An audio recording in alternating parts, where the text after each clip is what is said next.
du studio de télévision vidéo Todd Channel à Bruxelles, à la porte de Bruxelles, en Belgique. Que Dieu vous bénisse dans notre émission présentée par moi-même, le bishop Claudio Agostini, le lion de Juda rugit. En effet, nous sommes ici dans notre émission avec le thème « Je bâtirai mon église » et nous sommes dans notre 5e émission sur ce sujet. Dans la première, nous avons vu qu'il y a des étapes à franchir pour bâtir selon l'œuvre de Dieu. Eh bien, dans la deuxième émission, nous avons compris qu'il y a les 5 ministères qui représentent les 5 doigts d'une main qui sont indispensables pour le travail du Seigneur. Nous avons compris dans la 3e émission que nous devons bâtir avec des balustrades, parce que Dieu veut que son œuvre soit protégée, gardée pour l'édification, pour qu'elle grandisse en maturité, en stature, en connaissance, en sainteté, en vérité. Nous avons vu que dans la 4e émission, je bâtirai mon église, que Dieu utilise des ministères différents, mais complémentaires, équilibrés, pour que l'œuvre complète de Dieu se fasse, comme Dieu a envoyé Paul et Barnabas, comme Dieu a envoyé Pierre et Jean ensemble. Il y a une complémentarité dans la diversité et l'unité qui amène la présence de Dieu et qui amène l'œuvre de Dieu à être bâtie. Il a dit « Je bâtirai mon église et les portes de l'enfer ne pourront vaincre contre elle ». Oui, le lion de Juda rugit. Et dans cette 5e émission, j'aimerais, sur ce même sujet, eh bien que nous prenions ce passage dans 2 Rois au chapitre 6, un passage prophétique, un passage puissant pour les ministères, pour l'Église. Il a dit « Je bâtirai mon Église ». En effet, dans 2 Rois chapitre 6, la Bible déclare que les fils, eh bien, des prophètes dirent à Élisée « Voici le lieu où nous nous trouvons est trop petit, trop étroit. Allons jusqu'au Jourdain et construisons un autre endroit, coupons des poutres, chacun à notre tour, et bâtissons l'œuvre de Dieu. » Dans ce texte, nous voyons d'abord la première école prophétique dans la Bible. Parce que si c'est vrai que Dieu appelle des prophètes, mes amis, il y a un apprentissage. Comme je l'ai dit, le ministère, c'est étape après étape. On ne peut pas agir comme on veut. Il y a de la sagesse. Bien sûr qu'on peut prophétiser, mais comment prophétiser? Quand prophétiser? Où prophétiser? N'oubliez pas que l'esprit des prophètes est soumis aux prophètes. Là aussi, trop de désordre dans les églises. Parmi les ministres de prophètes, où il y a des exagérations, voire des déviations, où un prophète devient comme un prophète de Baal, de Balaam. Et dans les dons spirituels, où il y a une confusion. Je rappelle d'ailleurs qu'il y a une différence entre un prophète et le don prophétique. Les dons font partie des 9 dons que l'Esprit donne. Il y a ce don de message en langue avec interprétation qui équivaut à la prophétie, puis il y a l'office du prophète qui est quelque chose de différent. Et selon l'appel, nous sommes prophètes dans une église, dans une ville, dans un pays ou sur les nations. En tout cas, Élisée instruisait les prophètes. On a besoin d'instruction, on a besoin de sagesse, on a besoin de comprendre les ministères pour bâtir selon le modèle de Dieu. Et spécialement en 2014, Dieu est en train de remettre les choses en ordre et en place. Oui, le lion de Juda rugit. Il a dit « Je bâtirai mon église ». Et donc, ils ont dit « Prophète, viens avec nous ». Les amis, si Dieu n'est pas avec nous, on ne peut pas bâtir. Si les hommes de Dieu ne sont pas là, on ne peut pas construire une église, on ne peut pas accomplir les œuvres de Dieu. On a besoin des ministères de Dieu. Élisée a dit, j'irai. Jésus a dit, j'irai avec vous et je serai avec vous jusqu'à la fin du monde. Gloire à Dieu. La Bible déclare qu'ils prirent chacun une poutre. le ministère est pour tout le monde. Chacun a reçu des dons, des talents. Les 5 ministères sont pour des personnes que Dieu a choisies, mais chacun a reçu un don. Lorsqu'ils ont reconstruit les murailles, dans Néhémie, il est dit que côte à côte, chacun à côté de l'autre, ils rebâtissaient, réparaient les murailles. C'est un travail d'équipe, c'est un travail d'ensemble, c'est une équipe de ministère. C'est les gens ensemble que Dieu met pour bâtir une œuvre dans la diversité, mais la complémentarité, l'équilibre et l'unité. Chacun a une poutre, chacun a sa place, chacun a sa porte pour réparer, agir, construire, bâtir. C'est clair. 2 Rois 6, c'est très clair. Et alors qu'ils étaient en train de travailler, alors qu'ils étaient en train d'annoncer les oracles de Dieu, la Bible déclare qu'ils ont commencé à couper du bois. Ils ont pris chacun leur hache et ils ont commencé à couper le bois en frappant sur les arbres pour couper le bois pour aller bâtir une nouvelle maison. Et je vous annonce en 2014 que la gloire de la deuxième maison sera plus grande que la première. Je prophétise dans le monde entier, la gloire de la deuxième maison sera plus grande que la première. Mes amis, il y a eu un vent de l'esprit pendant des années, puis depuis quelques années, il y a eu comme quelque chose qui s'est éteint. Mais Dieu, à partir de 2014, remet les choses en place. Pour cela, lève-toi, vaillant héros, saint terrain, prends ton épée, monte sur ton cheval blanc et agis au nom de Jésus de la Nazareth. Là où tu es dans le monde entier, Dieu veut t'utiliser. Et ils sont en train de couper le bois. Et tout à coup, la Bible déclare que un des fils de prophète, alors qu'il travaillait, la Bible déclare que son fer tomba dans l'eau. Je veux que vous compreniez ce qui se passe. Le fer de ce disciple est tombé dans l'eau. Et il continue à frapper le bois, mais le fer était tombé. Et il a dit, oh, il était emprunté. J'aimerais te dire que si ton fer est tombé, tu n'es plus efficace pour l'œuvre de Dieu. Et pourtant, malheureusement, dans le monde entier, des gens continuent à travailler pour Dieu, mais leur fer est tombé. Ils se fatiguent, ils frappent le bois, mais rien ne se passe. Pas de guérison, pas de miracle, pas de conversion. Et trop de serviteurs, trop de chrétiens, chrétiennes veulent agir avec Dieu, mais le fer est tombé. J'aimerais te dire, si ton fer est tombé, Jésus t'appelle. Reviens à lui. Confesse-toi. Et le Seigneur va t'utiliser tout à nouveau. Il a dit au prophète Élisée, prophète de Dieu, mon père, il était emprunté. J'aimerais vous dire que notre fer peut tomber alors que nous servons le Seigneur, soit parce qu'il était emprunté, premièrement, soit parce que ton hache était cassée, deuxièmement, ton fer est tombé, troisièmement, ton fer est tombé parce que ton hache était usée, quatrièmement, ton fer est tombé parce que ton hache était polluée, salie. Quelle que soit la chose, j'aimerais te dire qu'il y a une solution dans cette émission de Todd Chanel. Dieu te parle. Si ton fer est tombé, le Seigneur a un remède pour toi.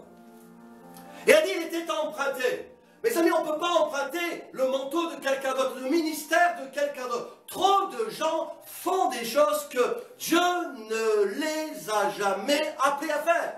Certains s'appellent apôtres, d'autres prophètes, pasteurs, docteurs, évangélistes, et n'ont jamais été appelés à ce ministère. Et cela crée de la confusion aujourd'hui dans l'Église. Et parce qu'il n'y a plus de gouvernement, d'autorité spirituelle, chacun fait comme dans les juges ce qui lui semble bon, et ça crée la division, le désordre.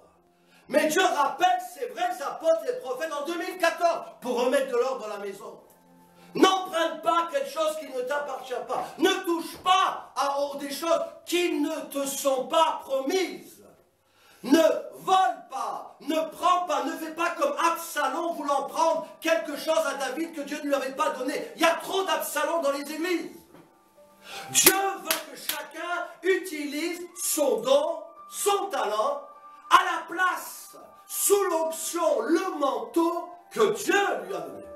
Oui, de toute Chanel, le lion de Judas rugit. N'emprunte pas quelque chose qui ne t'appartient pas. Ne prends pas, ne vole pas, ne triche pas. Le fer est tombé parce que il était emprunté. Si ton fer est emprunté, avoue, confesse.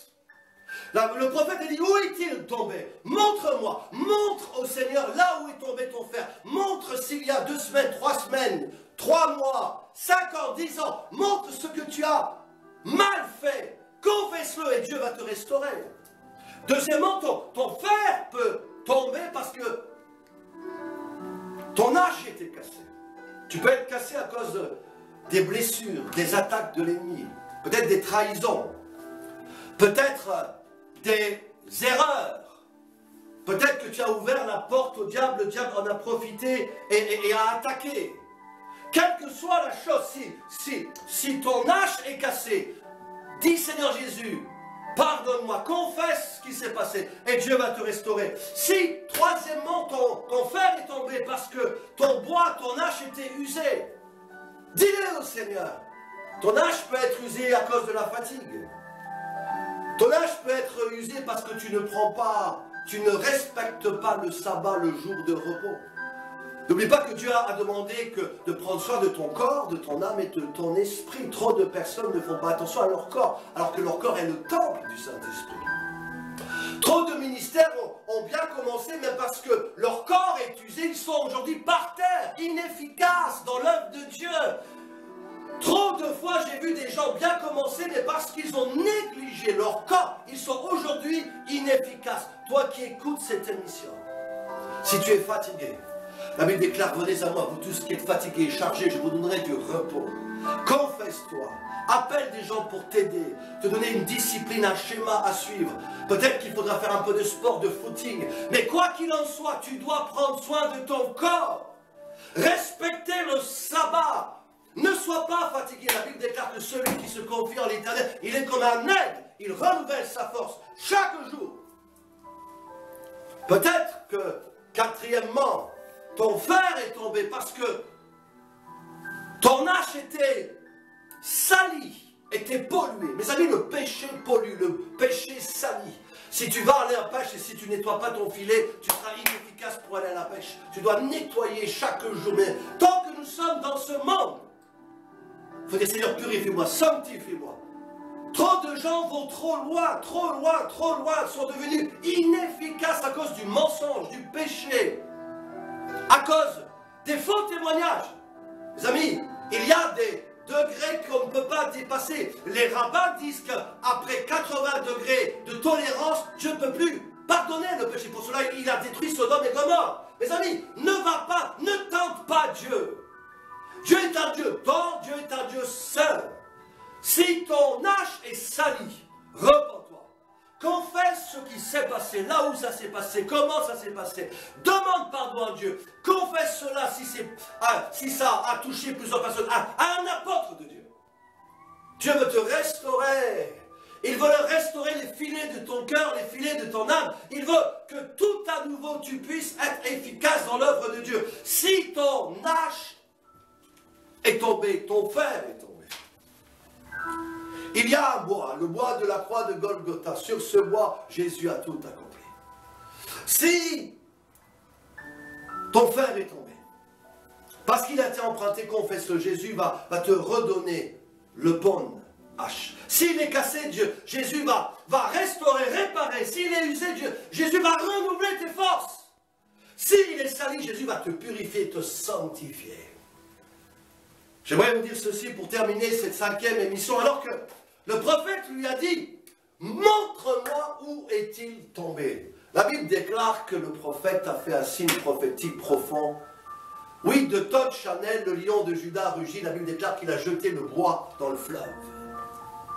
Lorsqu'on confesse ses péchés, Dieu fait des miracles. La Bible déclare que le bois, alors qu'il était jeté dans l'eau, au lieu de rester à la surface de l'eau, premier miracle, il est descendu au fond. Sache que si tu confesses tes péchés, Jésus va aller vers toi. Il est descendu d'en haut, il a envoyé son Fils unique, parce que Dieu a tant aimé le monde qu'il a donné son Fils unique. Oui, Saint Augustin indique que Dieu est un Dieu très haut, mais il n'est pas trop haut pour s'intéresser à toi. En effet, il a envoyé son Fils pour toi. Il est descendu parmi nous. Il est descendu, le bois est descendu. Premier miracle. Deuxièmement, le bois a été chercher le fer. Il savait où était le fer. Jésus sait où tu es, là où tu es. À Munich, à New York, à Dallas. Dieu sait où tu te trouves. À Kinshasa, Bruxelles. Dieu le sait. Il connaît ta vie. Il sait à Yaoundé, à Douala, à Conakry. Dieu le sait. À Accra. Dieu sait. En Sicile. Dieu sait où tu es. Et il a été rejoindre le fer. Deuxième miracle. Troisième miracle. La Bible déclare que le bois fait surnager le fer. Alors que le fer devait rester au fond de l'eau. Mes amis, Dieu fait remonter le fer. Troisième miracle. La vérité est la suivante. Si nous confessons nos péchés, si nous nous abaissons, Christ va nous relever, va nous rehausser. Et Dieu va faire ce miracle, il va te remettre à ta position avec la bonne hache pour travailler pour Dieu. Oui, l'année 2014 est pour toi, je prophétise. De la chaîne Todd Channel, c'est l'année de la résurrection, c'est l'année de la restitution, c'est l'année où Dieu te repositionne, où Dieu te relève, te rehausse. Il, n'est-ce pas, te donne la bonne hache, il répare ton hache, il renouvelle ton hache, il purifie, sanctifie ton hache pour être efficace comme une épée à double tranchant, pour prier pour les malades, pour guérir les malades, ressusciter les morts, pour prophétiser une année de grâce et de jubilé au nom du Seigneur et d'abondance, parce que voici, dit le Seigneur, 2014, c'est le départ pour des choses nouvelles. 2014-2015, cette année à partir de 2014, de gloire, de Todd Channel. Je vous bénis, de Todd Channel. Dans cette émission en 5 parties, je bâtirai mon église. Je vous bénis. Priez pour les apôtres, les prophètes, les 5 ministères. C'est bien souvent aussi des pères pour vous. Priez pour eux, priez pour cette émission Todd Channel. Allez sur nos sites. Priez pour l'équipe de ministère de Todd Channel. Soutenez-la par des dons. Allez sur le site, trouvez dons, partenariat. Faites un don. Priez pour l'équipe. Nous prierons pour vous chaque jour. Aussi sur Skype, Todd Channel qui va bientôt être à votre disposition pour prier prophétiquement pour vous de Bruxelles. De ce studio de télévision vidéo Todd Channel à la porte de Bruxelles, dans cette émission présentée par moi-même, le bishop Claudio Agostini de Bruxelles, le lion de Juda rugit. Soyez bénis au nom de Jésus. Que ton âge soit restauré, que ton ministère soit restauré, qu'elle soit touchée par Dieu, sanctifiée, qu'elle soit remise à sa place, à son ordre, afin que le corps de Christ puisse grandir dans l'équilibre, dans l'unité, dans la vérité, en bonne santé. Au nom de Jésus, soyez bénis de la part du Seigneur, soyez touchés maintenant par son onction dans les 5 continents. Recevez l'amour de Dieu, le pardon de Dieu, la restauration de Dieu et les conseils de Dieu. Dieu vous aime. Soyez bénis.